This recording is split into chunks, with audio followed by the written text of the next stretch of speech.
حضرت انس رضی اللہ تعالیٰ عنہ کہتے ہیں جب حضرت حسین رضی اللہ تعالیٰ عنہ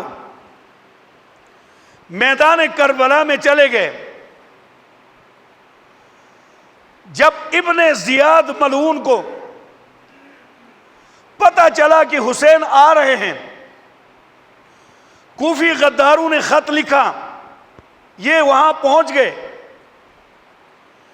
تو عبید اللہ بن زیاد کو یزید نے بصرے سے ہٹا کر، یہ بصرے کا گورنر تھا، کوفے میں متعین کر دیا تاکہ یہ ذاتی دلچسپی لے کر حضرت حسین کو شہید کر دے۔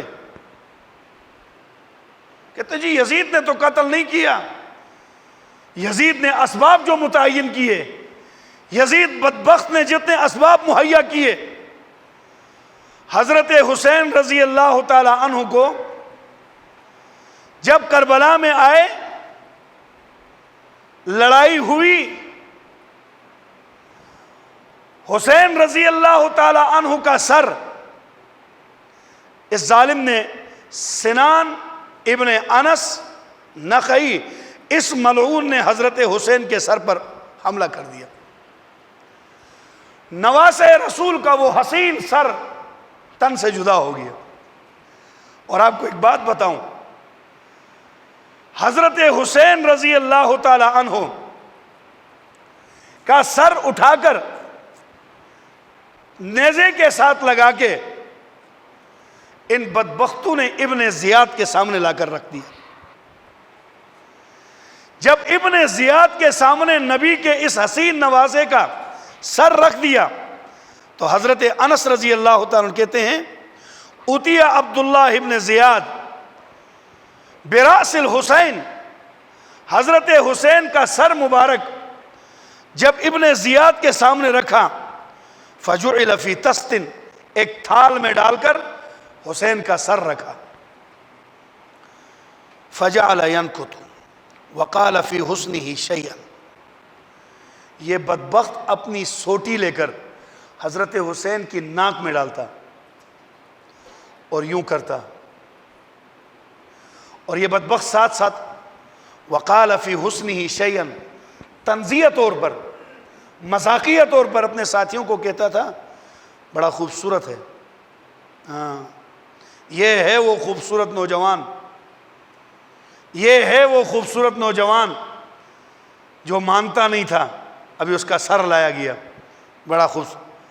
حضرت انس سے برداشت نہیں ہوا، کھڑے ہو گئے، کہا واللہ انہو کان اشبہہم برسول اللہ، اور بدبخت یہ سوٹی ہٹاؤ، جس ناک پہ تو نے یہ سوٹی رکھی ہے یہ شکل 100% نبی پاک سے ملی ہوئی شکل ہے، اور ایک روایت میں آتا ہے اور بدبخت یہ ہونٹ سے یہ اپنی ناپاک سوٹی ہٹاؤ، ان ہونٹوں کو کئی بار میں نے نبی پاک کو اپنے ہونٹ لگا کے چومتے ہوئے دیکھا ہے۔ اور اس وقت حضرت حسین نے سر کو وسمہ لگایا ہوا تھا۔ ان کو ابن زیاد کو اللہ نے پھر ایسی سزا دی، کچھ عرصے کے بعد اس عبید اللہ بن زیاد کو مختار بن عبید نے قتل کر دیا۔ ان کی جھگڑا ہوا، لڑائی ہوئی، مختار بن عبید نے ابن زیاد کو قتل کیا اور کوفے کی اسی مرکزی جامع مسجد کے چبوترے کے سامنے لا کر ابن زیاد کا سر پھینک دیا۔ سارے لوگ جمع ہو گئے کہ عبید اللہ بن زیاد کو قتل کر دیا گیا، اس نے میرے نبی کے نواسے کے مبارک چہرے کے ساتھ جو مذاق کیا تھا لاٹھی سے، جب اس کا اپنا سر کاٹ کے وہاں پھینک دیا گیا تو ایک لوگوں نے کہا آ گیا آ گیا آ گیا، کیا آ گیا؟ سامنے دیکھا تو ایک لمبا سانپ آ رہا ہے، اس کے ناک سے داخل ہوتا ہے، دوسرے سے نکلتا ہے، پھر اس کے ناک سے داخل ہوتا ہے، دوسرے سے نکلتا ہے، اور بتاتا ہے نبی کے نواسے کے ناک مبارک پہ اپنی لاٹھی چلانے والے بدبخت، ہم نے تیری لاٹھی نہیں سانپ کا بندوبست کر دیا، ہم نے تیرے لیے سانپ کا بندوبست کر دیا۔ اور اس سنان ابن انس نخی بدبخت ملعون یزید کے دربار میں آتا ہے، آ کر کہتا ہے اوقر رقابی فضتاً و ذہبا، کہتا ہے کہ یہ میری سواری کو بھی سونے اور چاندی سے بھر دو۔ کیوں؟ کہتا ہے انی قتلت الملک المحجبا، میں نے بڑے محفوظ طریقے سے بڑے قیمتی بادشاہ کو قتل کیا ہے۔ تمہارے کہنے پر کس کو قتل کیا ہے؟ کہتا ہے قتلت خیر الناس امن و ابن، حسب و نسب کے اعتبار سے جو سب سے اعلی خاندان کا، سب سے بلند خاندان کا، جو علی کا بیٹا اور فاطمہ کا بیٹا محمد کا نواسہ حسین تھا، میں نے اسے قتل کیا ہے، اب میری سواری کو پیسوں سے بھر دو۔ یہ سنان کہتا ہے۔ اس بدبخت نے حضرت حسین رضی اللہ تعالیٰ عنہ کو، اور جب ان کا مبارک سر نیزے میں ڈال کے جب لا رہے تھے، نیزے میں ڈال کے لا رہے تھے، تو حضرت زینب رضی اللہ تعالیٰ عنہ، حضرت علی رضی اللہ عنہ کی بیٹی، حضرت حسین کی بہن، اپنے بھائی کے سر کو دیکھتی ہے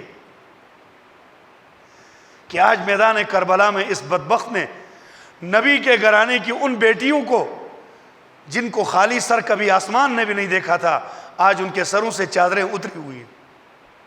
اس وقت حضرت زینب نے ایک جملہ کہا، تاریخ کی کتابوں میں عجیب ہے، ایک جملہ کہا، جب بچیوں کے سر ننگے دیکھے، بیٹیاں قید ہوتی ہوئی دیکھ لیا، تو حضرت زینب نے بے ساختہ کہہ دیا واہ محمدہ، اے ہمارے نانا محمد، آج تیرے خاندان کا بہت برا حال کر دیا، اس بدبخت نے تیرے خاندان کا برا حال کر دیا۔ اپنے نانا کو اپنا دکھڑا سنانے لگی، آج سادات کے گھرانے کے ساتھ کیا ہوا،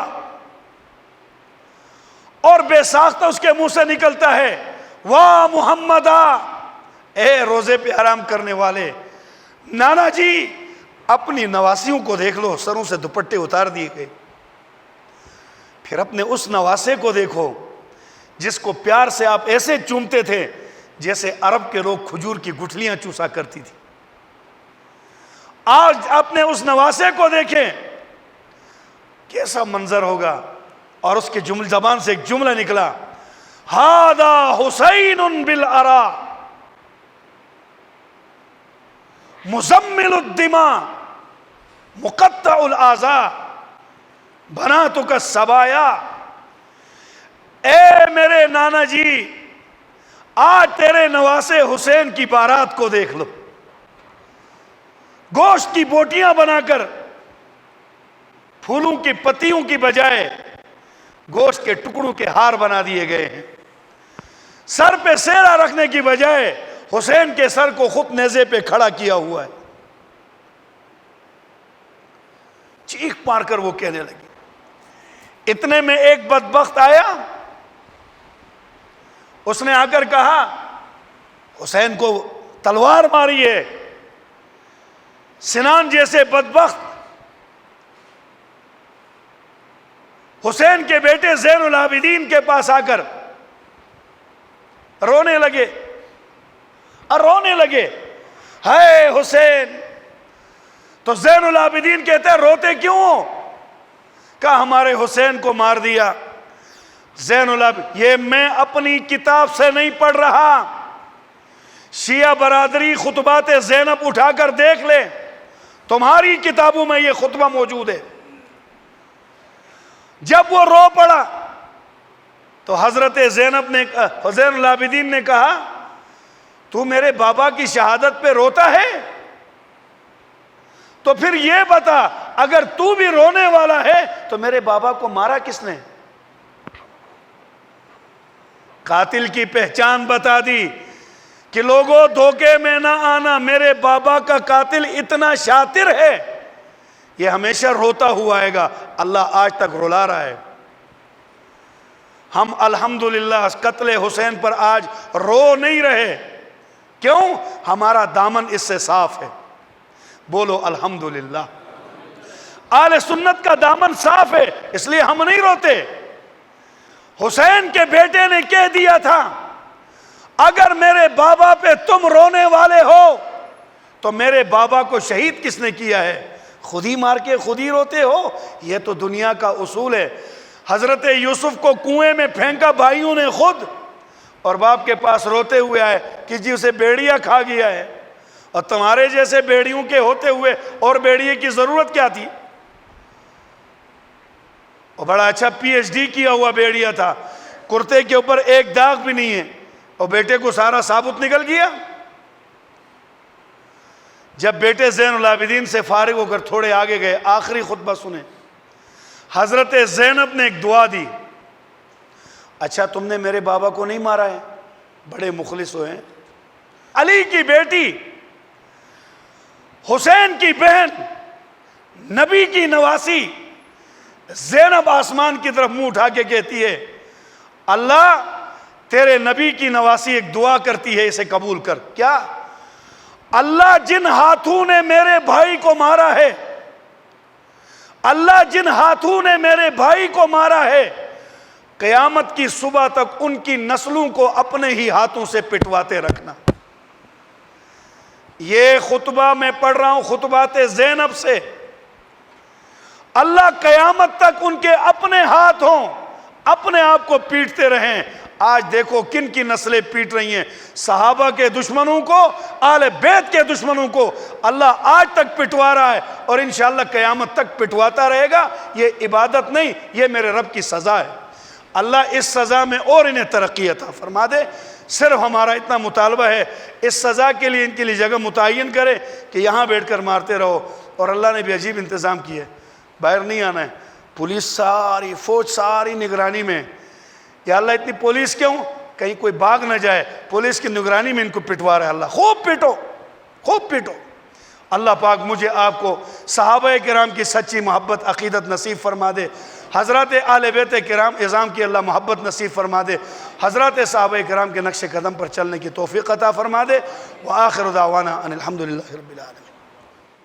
اگر ہماری ویڈیو پسند آئی ہے تو اسے لائک کریں, کمنٹ کریں اور دوستوں کے ساتھ شیئر کریں. اور اگر ہمارا چینل ابھی تک سبسکرائب نہیں کیا تو اسے سبسکرائب کر دیں اور بیل آئیکن کو پریس کر دیں تاکہ ہر آنے والی ویڈیو آپ کو مل سکے. جزاک اللہ.